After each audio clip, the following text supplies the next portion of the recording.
Well, good morning, gang. It's Kevin here, Life22, and it is Thursday morning.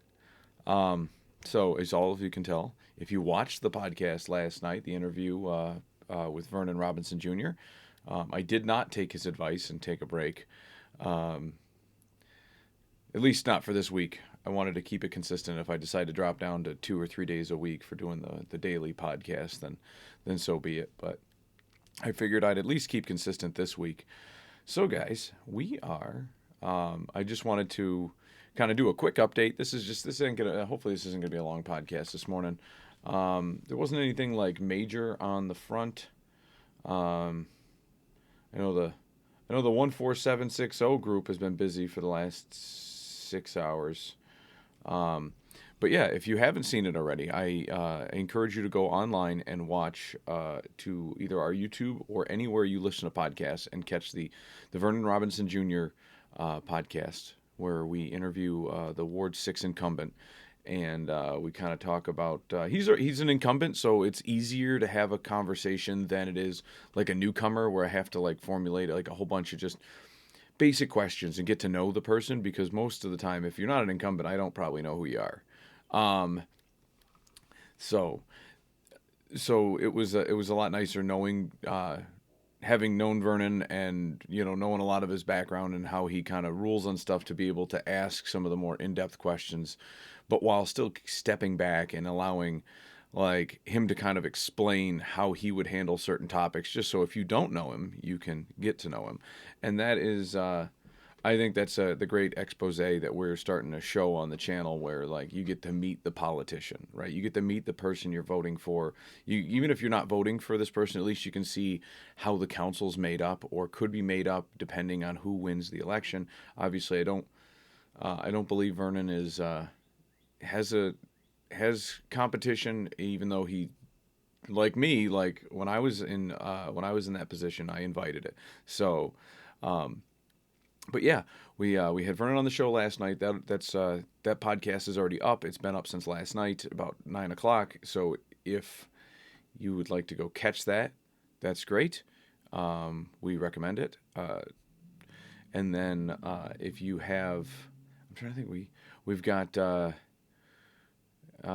we've been in contact with two of the mayoral candidates to schedule to firm up the schedule for their interviews, and then another incumbent for the alderman races. So it's we'll keep you posted as that progresses. Like I said, not a long morning. I didn't see too many major news articles in the Olean Star. I did catch one on the 14760, which I know me and Vernon touched on it last night, which was transparency in the school boards. They don't have the same transparency that your local common council has with the meetings being broadcast, especially because they don't Zoom anymore, because COVID's over, and they're all in person. But I do feel like, man, like I don't have time to go to a school board meeting. If you talk to any of the people that work at the school, the people that continue to um, that are on the school board, they'll tell you like, and that's what I keep telling other people, is that if you're on the school board, like for all the people out there who plan on running for school board, like you think that you're going to change ideology, that all comes from the state. So you're not going to do that. There are a lot of things you can do slowly, incrementally at the base level, but you're not going to change the state's like mentality when it comes to this is what a student is. Like if their goal is to do something you don't want them to do, your best bet is to pull your kids out, because you're not gonna stop them. If you're trying to, I could use a talking point on all sides. Like if you think that the district is trying to, what do they call that? Like, well, if they're trying to indoctrinate your kid in one ideology over another, like the state's already picked its ideology. Like you're not gonna change it. Like if it's secular and like they want to teach your kids not to believe in whatever religion that you're in, like they're like they don't like not like I remember when I was a kid, right? Like schools would like not talk about it, right? And prior to that, they would talk about it. They were like, "Well, we're a Christian society. You know, we were founded on Christian values, and you know, um, and it was like, oh, okay, so you know, if you weren't Christian, you just shrugged and went along with it and just understood it." And Dennis Prager actually has a long excerpt on this, like. So I always recommend checking out Prager University for any of that kind of speak. It's which is good stuff. But it's one of those like when I was in school, they didn't teach any of that.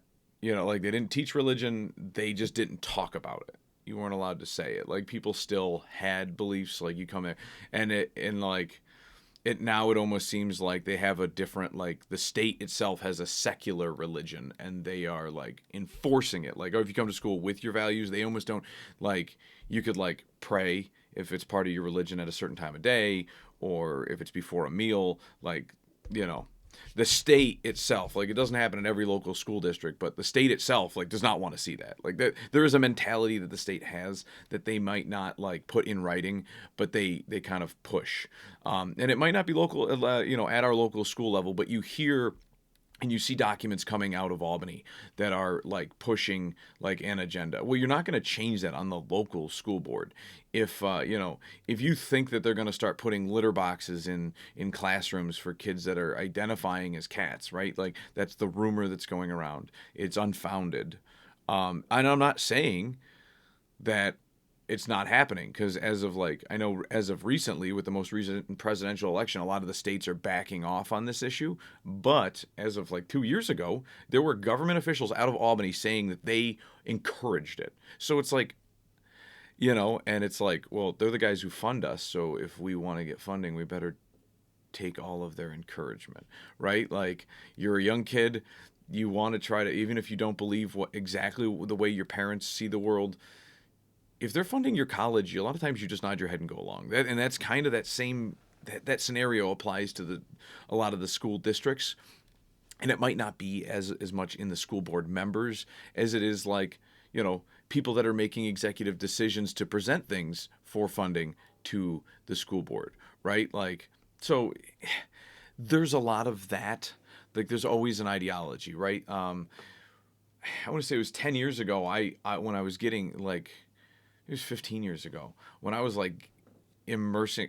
No, it's about 10 years ago. I was beginning to kind of make my way into the political scene locally, and I would hear about different people like that worked for electrical unions and plumbing unions and all these different unions that were across the state. And if you had just joined the union, you switched your party before you officially signed. If you got the acceptance over the phone and you had to come in and accept your position at the union, if the governor of the state, if you're a registered Republican, the governor of the state is a Democrat, you re-register because there was a large push amongst it, like you will be vilified. And like that was like it never happened to me, but it was like when I like knew like 9 out of 10 people that I know that were part of the union had brought that to like, yeah, I just joined the union, I had to change my party. And I'm like, really? Why? It's like because the people at the union told me I had to. Or they don't get funding from the state, or other union members are going to think that you're a defector, or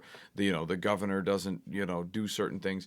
Like the same thing I heard happens at the school. Like if you were upper management or something like that, you had to change your party. And then when like I think that kind of fell by the wayside. I think that kind of got blown open. Somebody probably made a stink about it and kind of shed a little sunshine on that kind of situation. And I think that kind of fell by the wayside because there was a lot of people that I knew that were Republican that you start seeing change parties. And so I'm wondering if that was, either a stand that they were taking but just to kind of throw that out there to convey the kind of mentality that like larger governments do, right? Like if you throw a stone from the shore into a lake, right? Like it's going to make a ripple, and it might not have a huge effect, right? But if as you get higher in elevation, you throw that stone, the ripples are going to be bigger and grander. And that's how government works, right? Like all the power is supposed to be at the base, right? Like the local people making local decisions, and then it's like, okay, well, we do want to make murder like the the capital crime of the land, like because we hold human life over all else. So it's like we want to make murder a federal or a state thing, something that's above the local municipality, so you don't have to worry about it. It's like, yeah, why would every state have or every municipality have to rule if murder or theft are actually crimes, right? You would just have like that's a blanket like thing, right? So then, okay, so yeah, but the problem is by the time you get up to the highest point of government and you toss the smallest of stones, you could pretty much displace all the water in that lake with, with the same size stone. You have to use a smaller stone because you're from a higher elevation to make small change, but it is exponential when you're at that. You make one little pen stroke at the federal level, where at the local level you might be unheard with thousands of pen strokes. At the federal level, you make one pen stroke on some arbitrary document, and it could irreparably affect millions of people. So, but if you're on the school board and you want to, or if you're going to be on the school board, you have to understand that you are not going to make the ideological changes that you want. You're not going to be able to. It's even the same thing, but not to the same degree as the Common Council. You're going to vote on rules, right? Like the state has a minimum standard. Like you can't let your grass get, I'm just throwing it out there. It might be 4 inches, but 6 inches is the standard, or 8 inches, right? If your grass gets over 8 inches or 6 inches, that's the state code, property maintenance code for grass. Well, you can have a code change that is more restrictive. You can't be less restrictive. You can't say, well, we're the pro B state town, and we're promoting grass in residential neighborhoods to be 2 feet, 2 feet, because we're Tick City, USA, or whatever the reason is, or we're trying to promote bees or whatever. Well, you can't make a rule that undermines the state unless your rule existed first. So it's like that. It's one of those things. There's these overarching strokes of the larger governments that come down, and so like, yes, even at the Common Council you're limited on what you can do, but at the state, because the state pretty much runs the Department of Ed, and I feel like the school board is literally just a way for the state to make you feel like you have some control of what they're teaching your kids, but you don't. Like I really think it's not just, well, it exists. Yeah, well, it exists for a reason, but it doesn't exist for the reason that you think it does, because we're a fair and a fair and equitable society. It's because the state has all the power, but they want to leave you with the illusion that you have freedom and you have choice. And in regards to the Department of Education, you have none. Like you could go to prison if you don't let your kids go to the institution. They force vaccines. Maybe you're not into vaccines, but if you have to you have to vaccinate your kids. That's it. Like if they put down a rule, like you could go to jail for not having your kids. And the other thing is, it's like, well, yeah, we mandated this vaccine, and if you want your kid to go to school, you have to do it. And if you don't send it, if you just say, well, it's against my religion, what have you, and you don't send your kid to school, you go to jail for not sending your kid to school, not educating your child. So it's like, that's how they muscle you. It's the same way back in the 80s. The federal government was pushing a drinking age of 21 to just be across the board. They wanted some states didn't have them. Some states were all over the place. It's like, well, you could drink at 16, you could drink at 18. You could smoke at 18. Like there's all these pushes. Well, and lobby groups at federal levels, which the lobbyists grew in strength. But the federal government would withhold, like, I remember being a kid and my dad explaining to me how big government worked, and he was like, listen, he's like, when in like the 1980s, he goes, they changed it became almost, it wasn't a federal drinking age of 21, but every state had to get on board or they lost like federal highway money. Like, so money that went to their highway would get exempted if they didn't meet certain criteria. And some of it was like uniform drinking ages and this and that and I remember that from like being a kid, my dad explaining that to me, and it made a lot of sense. It's like, well, why would all these other states come on board? And sometimes you do have states that like are right next to each other, right? Like when I was on the Common Council, you would have, we would always look to similar sized towns that were within proximity of us, right? So like Hornell. Was an example. Like if were doing something and it was working, or we would look at them and be like, well, that doesn't seem to be working, so maybe we won't try that. Um, and so sometimes you had to be a trailblazer, and sometimes you would just mimic similar states. And like we have some laws that are Virginia and Ohio and Connecticut and all these adjoining states that touch us. And then there's some laws that are completely different, but you'll find that there's going to be more similar things based on proximity than they're not. And then with the age of the internet, everybody's kind of stealing from everybody else. So just in terms of ideas, right? It's a melting pot. Whew. I said this wasn't going to be a long podcast, and then I just went on a rant about school boards and like political affiliations and corruption in state governments. But yeah, no, I definitely think that you guys, because I happen to see an article from the Rag on here, and it says the teachers and parents turned out for Tuesday evening's Board of Education meeting to express discipline issues and staff levels.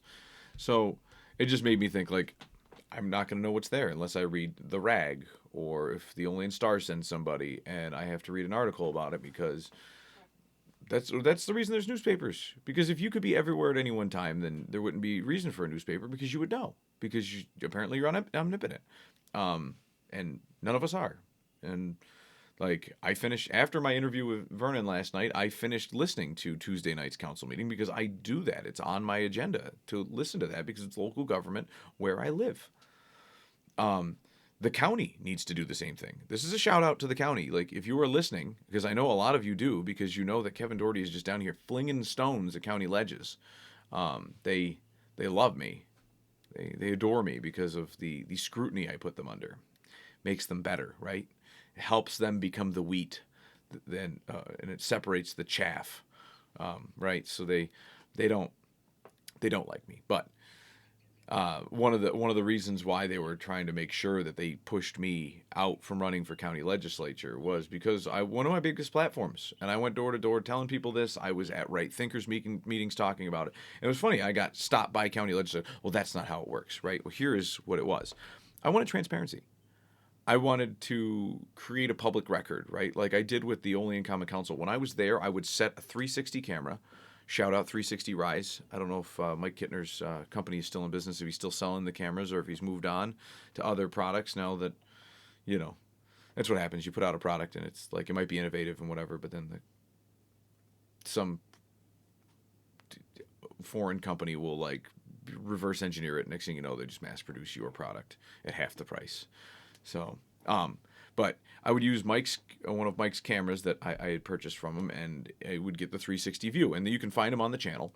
Not that you're inclined to go, you might want to go sample one, but you're not inclined to probably go watch old council meetings from 5 years ago. But they're on the channel, and we didn't have one. We had like the local channel 4 or whatever the PBS channel thing was, and channel 6 or 12, and we would broadcast to that, and that was it. And it was like, well, if you missed the TV channel, if you missed it, then you missed it. You weren't, there's no, like, unless you DVR'd it, which you have to have cable for that.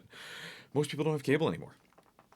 So I do think that was, so I was a public official, so I had to make any one of those publicly available for FOIL requests and whatnot.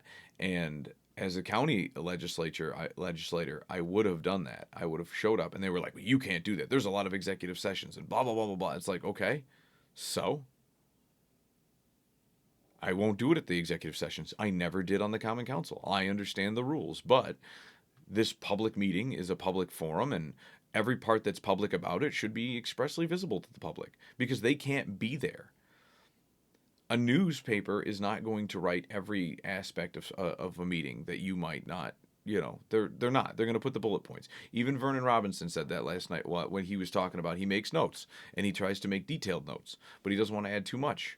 So it's like, unless you're going to listen to the council meeting, you know, which I do, and I'll read his notes and I'll be like, I would have changed that. That's not how I perceive that. You're gonna have some give and take on stuff like that. But if you have the raw footage and you can just show it to people, that was my biggest thing about the county legislature. And you had people that were on the county ledge that were going, nope, that's why you're not gonna get in because we won't allow it. And it's like, excuse me. Like, how much corruption is going on up here that you won't allow it? If you have nothing to hide, then you have nothing to worry about. And that was always my big thing. I think that the school board needs it. I think the county needs it. I appreciate the Olean Common Council for dedicating money out of our tax dollars every month, every year, every fiscal year, taking it out of my property taxes. To show me transparency, to let me listen to those meetings that I don't have time to. I can go and listen to them at my convenience. I can wait every 6 months and just listen, just cram them out like a Netflix day if I wanted to. But it just that's where I stand on that. But so yes, definitely need more transparency at these different offices, and then we are doing a shout out to anybody who continues to give us information because we are, like I've been saying, one of your local great news outlets. So we people give us information, people drop stuff, maybe not so much in the hidey hole in the park, in the tree knot in the park where we grab a brown paper bag full of video evidence of things that are going on, but there are drop boxes out there that we receive, footage of things. We receive recordings. We receive photos, documents, all sorts of great stuff. And then people drop us a line, or they drop a dime. Right? Is that's the old payphone reference to give us information that desperately needs to be out there, right? And we cover our sources, so with complete anonymity, you can kind of describe your point of view, where it comes from, and just reminding people that they can continue to have confidence in dropping sources with us, so that we can get the news out there that really needs to be shed some light on. And I know there are a bunch of things with the school district that are going on that we've become privy to. We're just looking for we're gathering a little bit more a little bit more stuff before we provide a take on it, because we are not just a news network. We are a little bit more editorial based at the moment, where you're going to get more of the Kevin's opines from the show on different topics, but breaking it here first. So all right, guys, we'll catch you next time at Life22. See you tomorrow morning for the last show of the day. Deuces.